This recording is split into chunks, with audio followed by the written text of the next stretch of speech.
That's awesome. I want him to like actually like. It's kind of cold in here. Yeah, it is. Ugh. This might be the first series where our clips aren't going to get messed with. Well, I'll say. The last one, Yeah, the turtle one, was just terrible. I guess headquarters wasn't too bad for that kind of stuff. Well, I guess we're staying away from our necks right now. So, yeah. 1 sec. I'm just going to check and make sure everything's all settled. Yeah, okay. All right. Ugh. Garde retention. there we go. I like it. This should be a long series. Like the other ones weren't. This is the first one where I'm actually saying this should be a long one. It's going to be for sure. Where tripod, escape, and turtle, we both thought were going to be shorter. This one I don't expect to be short. Was the longest one? What was the longest one? Oh, wait, and we also did headquarters. Headquarters was the longest one, wasn't it? Before turtle, yeah, and now turtle's the longest one. And how much was the turtle one? 23 videos. Okay, so I'll over predict 4 hours. I'm going to predict this is 35. I'm guessing 40. Oh, wow. We'll see. I lowballed it there. So we're going to go over briefly seated guard retention, and then we'll get into open guard retention versus outside the legs passing. When you're facing in, facing away, and north-south. And then after that, we'll get into, I don't know what the specific order is going to be yet, but we'll divide it up into next. It'll be in sections. So we'll have a section on under the legs passing, smashing or pressuring the legs passing, and then through the legs passing. But each of those sections are going to have a lot of stuff in it. Like, for example, through the legs will have like half guard, headquarters, and like those types of passing. And then like pressuring the legs is going to have like over, under, body lock, smash pass, dope mount. So like all these different sections are going to have a lot of stuff in them. But in a nutshell, that's kind of like how we're going to divide it up, right? So on that note, let's get into it. So if you're not very good at guard retention, there's going to be lots of info here soon on how to retain your guard. I know this is something you're working on. I need. I'm working on. That's what I'm working on. We're not going to go into attacking from the guard that much. This is just going to be retention. So, I mean, I'll give you kind of ideas of where to go next from the retention, but like we're not going to get into attacking off the retention, just because that'd be way too long. But anyway, so we'll just go over seated guard next. So this will be kind of like a general guard retention, because there's going to be a couple different things they might do from seated guard. And then after that, we're going to get into outside the legs and all that stuff. So if he stands up, most of the time when somebody's trying to pass your seated guard, they're going to be standing. All right. So this is actually a preferable position to be in, opposed to this when there's no grips. All right. From here, when there's no grips and I'm playing guard, I'm playing reactive here. Right. So he's going to be able to likely get grips on me first and get the head start on me if I'm playing on my back with no grips. Now, if you're flexible, you're a really good guard player, you can definitely just pull into this position. But anytime I can, in a general sense, I want to be sitting up and I want to be in the seated guard position, because in the seated guard, now I'm less reactive and more proactive now. So like now I can be chasing him and grip fighting a lot easier here now, and my legs are protected, all right, for the most part. So when I play seated guard, usually I tuck one foot underneath all the way to my butt, and I'm on that hip. My elbows are in and I'm facing my partner here. The reason I have my elbows in is because I don't want to give them underhooks, right? And I'm tucking my leg inside my butt. So when he tries to step between my legs, Oh, like actually step between? Yeah, like closer if you can, right? I can always keep this shin between, so he's not actually between my legs, right? This is more ideal for him, where he's inside both my legs, right?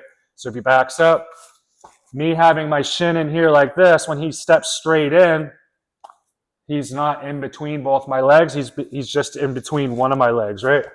So that's why I'm tucking this foot in behind my butt here, all right? And I'm leaning forward. So when Mike tries to push me backwards, right, I'm able to resist quite a bit by leaning forwards, all right? Also, too, when I'm leaning forwards, I'm able to protect my feet. So when he goes and reaches for my feet, like I can hand fight and protect my feet here. If I'm really upright now when Mike pushes me, it takes like next to nothing and I fall down. And then as well, when Mike tries to grab my feet, like I can't hand fight and protect my feet nearly as well when I'm leaning back, right? So this is kind of like just the positioning, right? Now we'll go into kind of retaining and maintaining the position before we move on to the outside of the legs passing and stuff like that. So my goal, whether I'm sitting on my butt or I'm playing guard on my back, is I want to force Mike to one side, all right? If Mike is standing here in front of me and I'm square to him, I don't know what direction he's going to go, all right? Maybe he's going to jump to this side. Maybe he's going to jump to that side. I won't have a clue, and I'm going to be reacting instead of being able to kind of predict where he's going. So at any time that I am playing seated guard or I'm laying on my back, I'm going to force Mike to one side. So now that I've forced, you don't have to move. Okay. So if Mike's in front of me, I'll just plant my butt, knee and elbow are together, and I just move myself to one side. So now, if Mike was to try and pass in this direction, like I'm already facing that direction, it's easy for me to stop it. If Mike's trying to pass behind me, now I have a lot more space and time to react to him passing behind me. Whereas if I'm here, if Mike passes to this side, oh shoot, I'm already behind because I didn't know what side he was going to go to, right? So anytime I'm playing guard here, I'm moving to one side, and now I force to one side. So if he keeps moving in this direction, I'm going to have my hand out, and I'm going to keep distance with my hand here. If he's standing really tall, he's bringing his legs in instead, and I'll block his legs instead. All right? So maybe he's trying to step between my legs here. I'll frame his shin. If he's trying to like lead with his upper body, I'll frame on his chest instead. All right? So when I try and stop him from going around my legs, I'm constantly trying to force him to the side that I'm facing here, like this. So if Mike steps deep, like take just like a step here, yeah, here, this is not good for me, right? So go back. So as he's stepping here, I'm gonna be going back and diagonal here, right? To make as much space as I can. If Mike changes directions and he goes this way, I'm gonna, just go back. Oh. If he starts going in the other direction, I'm gonna switch hands, switch butt cheeks, and scoot this way, and now I've forced him to this side. All right? So that's how we'll deal with somebody just trying to circle around our legs. When they realize they can't go around our legs, they're gonna start trying to lift our legs up in the air or pushing us backwards. All right, so if he tries to push me backwards, we already talked about it before. Just one second. Yeah. We're gonna lean forwards, all right? So when he pushes me, just like 50%, I'm leaning forward. It's a lot harder now. If I feel like I'm losing, I can post my hand as well, all right? This is not all we're gonna rely on, obviously. When he starts to push on my upper body, I'm gonna start tying up his upper body, right? Here, and now I remove the grip. Now it's okay for me to go to my back, and I can start tying him up into guard, all right? So we're gonna make him pay for putting his hands on us, basically. So we're here, he pushes me backwards, I'm leaning, right? And then we put him into guard. If he's grabbing my ankles, like we talked about before, I'm gonna hand fight, not let him get my ankles. However we want to do that, maybe we're going for arm drags, maybe we're just getting a 2-on-1, whatever, it doesn't matter. We're just trying to control his hands so he can't get our feet. If he gets my feet, I'm going to go to my back. And I'm going to kick, come back up. All right? So when he's grabbing my ankle, he's not going to grab the top like this. He's not trying to push my feet. He's lifting them. So he's going to hook behind my ankle. When he does that, that means I can kick up. So just grab my ankle here. So he's under my leg. So I can go to my back, kick up. And then from here, if he's still away, I'll frame and I'll sit up. And I'll go back to the seated guard. All right? And then the next thing they might try and do is they'll combine their outside, like going around my legs, to make me open my feet, and then they'll step inside. So maybe he steps over here, and as he steps over here, I do this, and then he steps in the middle. Boom. All right? If he does this, if I just sit here and do nothing, he's going to either knee cut or staple my legs here. All right? So, I mean, obviously, first thing I can do is I can just go right into a single leg if I like to wrestle. If I don't want to wrestle, the next thing I'm going to do is I'm just going to fall to my back, and I'm either going to put him in a Dillahiva or a reverse Dillahiva guard. So if he's on this side, I'll probably go to Dillahiva. If he's more on this side, I'll go reverse Dillahiva, okay? So all I'm going to do is I'm going to cup his knee with my cross-side hand. Not with this hand because he can underhook me, and that will make things worse. I'm going to cup him with this hand, and I'm going to bring my knees to my chest, and I'm going to fall, and then I'll go right into whatever hook it is. So he was on this leg, so I'll hook the outside, and I'll go Dillahiva. If he was more on this thigh, I'll fall to this side, and now I'm in reverse Dillahiva. All right?